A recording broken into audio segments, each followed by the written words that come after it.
जागा वाटपाचा तिढा असला तरी आघाडीला अपशकुन होऊ देणार नाही, खासदार राजू शेट्टी यांची ग्वाही।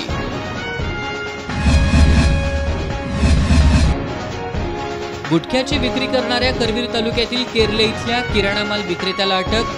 3,37,000 रुपये किमतीचा गुटखा जप्त, करवीर पोलिसांची कारवाई।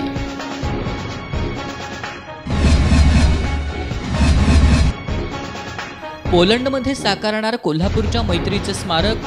2 दिवसांच्या कोल्हापूर दौऱ्यावर आलेल्या पोलंडच्या राजदूतांची माहिती।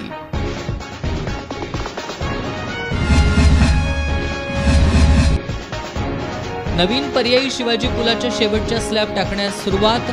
पंचक्रोशीतील सुवासिनींनी आणला वाजत गाजत गारवा।